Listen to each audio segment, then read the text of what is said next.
আসসালামু আলাইকুম বন্ধুরা। আজকে একটা ঘুঘু পাখি আমি ধরছি। ঘুঘু পাখিটা আমার কবুতরের খামারে আসছে। ঘুঘু এটা অনেক অসুস্থ ছিল, তো মোটামুটি এটারে ট্রিটমেন্ট দেওয়ার পরে মোটামুটি সুস্থ হয়েছে, আদার পানি খায়। আজকে এটারে সাইডে দেব। তো সবাই পাখিটার জন্য দোয়া করবেন, পাখিটা যেন সুস্থ থাকে।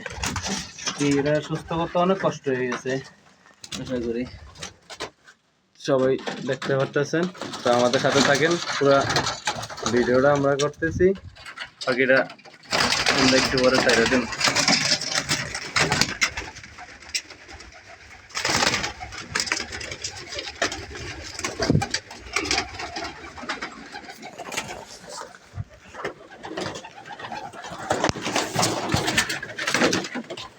আমরা দেখলে মাশাল্লাহ পাখিটা পুরা মোটামুটি পুষ্ট হয়ে গেছে। আজকে 1 সপ্তাহ যাবত এটা ট্রিটমেন্ট দিছি, মোটামুটি এখন অনেক পুষ্ট হয়েছে।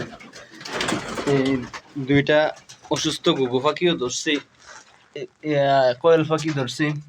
কোয়েল পাখিগুলো আমি ট্রিটমেন্ট দিব। কোয়েল পাখিগুলো চালে বিলে খেয়ে নেব, অবশ্যই এগুলো আমি আমার কবুতরের খামারে রেখে দেব। এই যে দেখেন, তো সবাই সাথে থাকেন, দেখেন আমরা ঘুঘু পাখিটা কিভাবে ছেড়ে দিতেছি।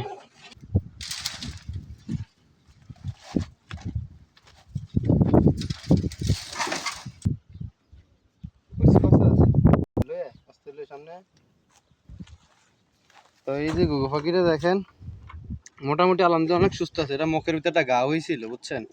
তো এটা আমি আমার ওই মুখ গায়ের ওষুধ টষুধ দিয়েছি, দেওয়ার পর মোটামুটি সুস্থ হয়েছে, আদার পানি খায়। তো এখন সাইডের দিন সবাই পাখিটার লিগে দোয়া করেন, পাখিটা যেন সুস্থ থাকে। এটার সাথে জোড়া আছে, অবশ্যই জোড়াটার সাথে যে যে মিলতে পারে। তো দেখেন পাখিটা আমরা ছাড়তেছি, তারপর ওই জায়গার থেকে অস্তে বের করে দিতেছি। সবাই দেখেন কবুতরগুলো দেখেন, এই যে আমার কবুতর আছে। পাখিটা আমি